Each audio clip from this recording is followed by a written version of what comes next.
जैसे आपको जानकारी है, दिल्ली के मुख्यमंत्री अरविंद केजरीवाल जी मुख्यमंत्री कम, झूठ मंत्री ज्यादा है। और एक बार नहीं 100 बार सिद्ध हुआ है। और इसी की लाइन पर उनके सारे मंत्री उसी लाइन को लेते भी हैं। एक्साइज मंत्री भी एक्सक्यूज मंत्री बन गए हैं। शायद उनको ये भी पता नहीं, जैसा उनकी बात से जानकारी मिलती है, कि जो रोहिंग्यास यहाँ पर रहते हैं, इलीगल माइग्रेंट हैं, घुसपैठिए हैं, इन घुसपैठियों को उनके ही पार्टी के विधायक मुख्यमंत्री जी की शह पर पानी भी देते हैं, बिजली भी देते हैं, राशन भी देते हैं, मुफ्त में देते हैं। और अब उनको फ्लैट भी मुफ्त में देने चली थी दिल्ली की केजरीवाल सरकार। और ये इससे पता चलता है कि ये जो चिट्ठी है, इसमें स्पष्ट तौर पर दिखता है कि तारीख भी ऊपर लिखी हुई है 23/6/2021, जब दिल्ली की ही सरकार के अधिकारी चिट्ठी लिखी कि EWS फ्लैट जो है बकरवाला में, वो सब देने का काम किसको किया जाए? बांग्लादेशी घुसपैठियों को, रोहिंग्या घुसपैठियों को देने का काम किया जाए। फिर झूठ बोलने का काम एक बार केजरीवाल जी और उनके मंत्रियों ने किया है, जो रेवड़ियां बांटने का काम करते रहे। मैं एक बात स्पष्ट करना चाहता हूं, हालांकि गृह मंत्री जी ने तो ये सदन के पटल पर भी कहा और बाकी भी सदन में भी कहा, और एक कहा भी कि घुसपैठिए के रूप में ही गिने जाएंगे। उनको वापस भेजने की बात विदेश मंत्रालय के माध्यम से संबंधित देशों से की जा रही है। और दिल्ली सरकार को डिटेंशन सेंटर बनाने के लिए कहा गया था, स्थान चयन करने के लिए कहा गया था, लेकिन दिल्ली की सरकार ने पिछले 1-2 सालों में वो भी काम करने का काम नहीं किया है। ऐसी कौन सी मजबूरी है अरविंद केजरीवाल जी की कि डिटेंशन सेंटर वो नहीं तय कर पाए? ऐसी कौन सी मजबूरी अरविंद केजरीवाल जी की कि वो मुफ्त में राशन, दाल, पानी, चावल से लेकर बिजली से लेकर अब घर देने तक का काम रोहिंग्या मुसलमान के लिए करने की बात कर रहे हैं? शायद शराब के जो आरोप उनके ऊपर लगे, और पहले उनके स्वास्थ्य मंत्री जो घोटाले करते हुए जेल में है, स्वास्थ्य मंत्री की तो याददाश्त चले गई। एक्साइज मंत्री एक्सक्यूज करने से बार बार नहीं हटते हैं। मुख्यमंत्री के पास कोई विभाग नहीं है, लेकिन रोहिंग्यास के लिए जो घुसपैठिए हैं उनके लिए सारी सुविधाएं देने का काम करते हैं। आखिरकार किसके कहने पर दिल्ली सरकार ने कहां पे कब ये चर्चा की, क्यों ये EWS फ्लैट देने की बात अरविंद केजरीवाल जी और उनकी सरकार ने कही और उनके नीचे के अधिकारियों ने बात कही है? इस बात का जवाब अरविंद केजरीवाल जी को देना होगा। जब उनके स्वास्थ्य मंत्री के घोटाले पर बात की जाती है, तब भी वो जवाब नहीं देते, कहते उनकी याददाश्त चले गई। उनके शराब नीति पर चर्चा की जाती है, अरविंद केजरीवाल जी जवाब नहीं देते हैं। मुफ्त की रेवड़ियां बांटने से वो बाज नहीं आते, और अब रोहिंग्या घुसपैठियों को भी मुफ्त में फ्लैट देने चले थे।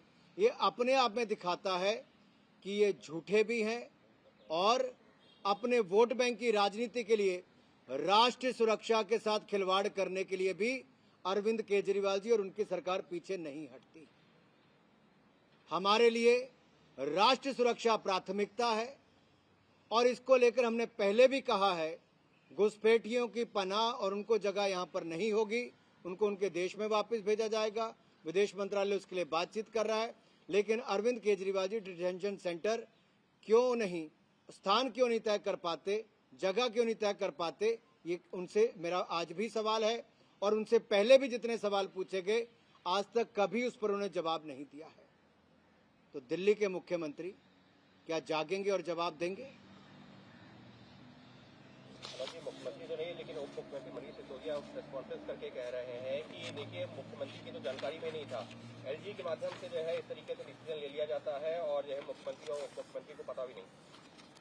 दिल्ली सरकार के मंत्री हो या मुख्यमंत्री हो, इनको घोटालों से बाहर आने की आदत पड़ेगी तब कुछ कर पाएंगे।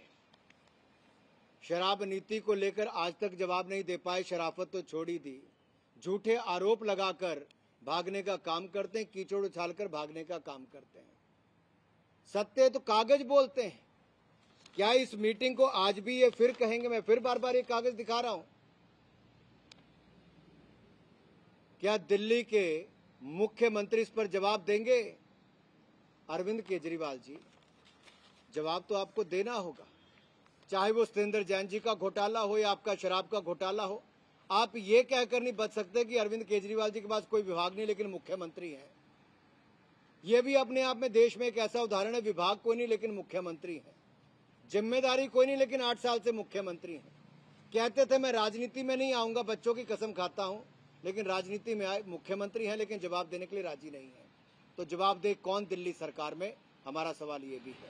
अनुराग सिसोदिया जी ने गृह मंत्री को एक चिट्ठी भी लिखी है। उन्होंने कहा है कि दिल्ली सरकार तो खिलाफ है और केंद्र सरकार भी कह रही है वो भी खिलाफ है। तो किसके इशारे पर दिल्ली के अधिकारियों ने मीटिंग की, जबकि ना मुख्यमंत्री को बताया गया ना उप मुख्यमंत्री को बताया गया? मुझे लगता है अरविंद केजरीवाल जी को अपनी बैठक बुला के पूछना भी चाहिए कि आखिरकार ये चिट्ठी क्यों लिखी गई। दिल्ली के किसी अधिकारी ने दिल्ली के मुख्यमंत्री के कहने पे चिट्ठी लिखी होगी, कैसे लिखी होगी? अमानतुल्लाह खान क्या अपने आप अनाज पानी राशन बांटता है कि दिल्ली के मुख्यमंत्री के कहने पे, अरविंद केजरीवाल जी के कहने पे रोहिंग्या घुसपैठियों को बांटते हैं, उनको स्थायी करने की बात करते हैं? मैं तो नहीं कहता, वो कहते हैं। कहते कि नहीं कहते हैं?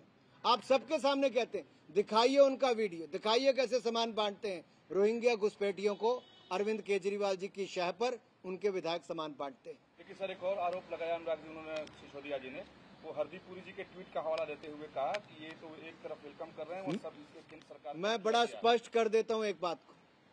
गृह मंत्रालय ने बड़ा स्पष्ट करके कहा है कि रोहिंग्या घुसपैठियों को जो पहले की स्थिति थी वैसे ही उनको ना यहाँ का नागरिक माना जाएगा, उनको वापस भेजा जाएगा। विदेश मंत्रालय के साथ बातचीत करके लगातार काम जारी है।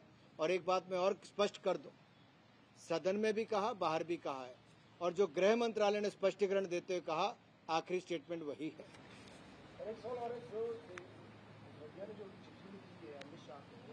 जांच कराई जाए कि किसके कहने पे फ्लैट अलॉट करने वाली बात सामने है, क्या इसकी जांच होगी? अरे जिस चीज की जांच होती है, सत्येंद्र जैन जी जो घोटाला करके करोड़ों रुपए खाने के बाद आज जेल में है, उस पे तो अरविंद केजरीवाल जी उनको बाहर नहीं निकाल पाए। अगली जांच क्या मांगते हैं? जो शराब नीति में घोटाला करने के बाद 144 करोड़ रुपए का घोटाला करके आज भी दिल्ली के उप मुख्यमंत्री बने, उनके बाकी मुख्यमंत्री वहां पे बने हुए हैं, इनकी सरकार को जांच का कहाँ फर्क पड़ता है? जी Anurag ji, I have a question.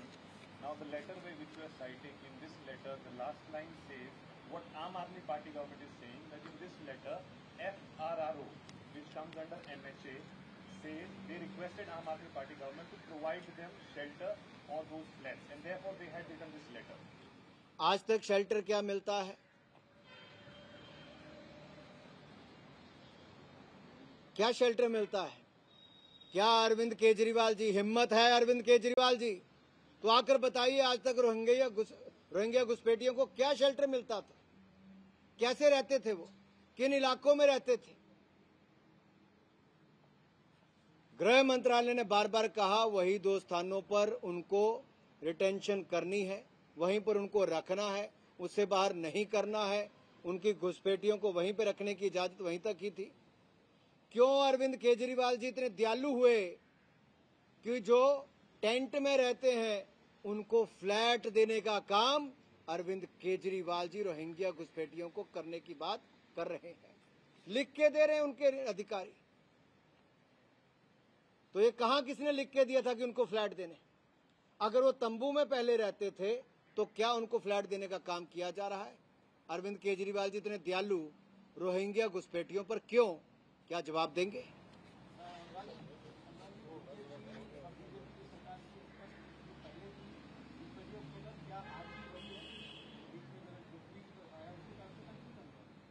हम जब सत्ता में नहीं थे तब भी और आज जब सत्ता में है तब भी एक ही नीति है, राष्ट्र प्रथम, राष्ट्र सुरक्षा प्रथम। राष्ट्र की सुरक्षा को हम सबसे आगे लेकर चलते हैं, इंडिया फर्स्ट की नीति को लेकर चलते हैं। लेकिन कुछ लोग जो दिल्ली में अरविंद केजरीवाल जी जैसी लोग सरकार बनाते हैं, उनके लिए रोहिंग्या घुसपैठिया प्राथमिकता हो जाती है। हमारे लिए राष्ट्र सुरक्षा आज भी प्राथमिकता है, आगे भी प्राथमिकता रहेगी। अगर जो यूट्यूब चैनल्स जो बैन किए हैं मंत्रालय ने, पहले भी ऐसे कदम उठाए गए थे, बावजूद इसके ऐसे यूट्यूब चैनल फिर से आ जा रहे हैं। जब मैंने राष्ट्रीय सुरक्षा की अभी बात कही तो मैं एक बात आपको और स्पष्ट कर दूं, चाहे घुसपैठियों की बात हो या बाकी बात हो, आतंकवाद की बात हो, हम कड़ी कार्रवाई भी करते हैं। जब यूट्यूब के माध्यम से या वेब पोर्टल्स के माध्यम से कोई देश के लोगों में भय भ्रम फैलाने का काम करता है और देश को बांटने का प्रयास करता है, इससे भी देश की सुरक्षा को खतरा होता है, तो सूचना प्रसारण मंत्रालय से हमने पिछले 4 महीनों में लगातार कार्रवाई करते हुए 102 से ज्यादा ऐसे यूट्यूब चैनल्स को और बाकी पोर्टल्स पर रोक भी लगाई है, जिनके लाखों से नहीं करोड़ों लोग उनको देखते हैं। यानी कि वो गलत जानकारी देते हैं, देश को बांटने का काम करते हैं, भय भ्रम फैलाते हैं। हमने 8 चैनल्स पर रोक लगाई है और आगे भी लगाएंगे जो राष्ट्रीय सुरक्षा के साथ खिलवाड़ करेगा। इस पे कोई भी समझौता नहीं होगा।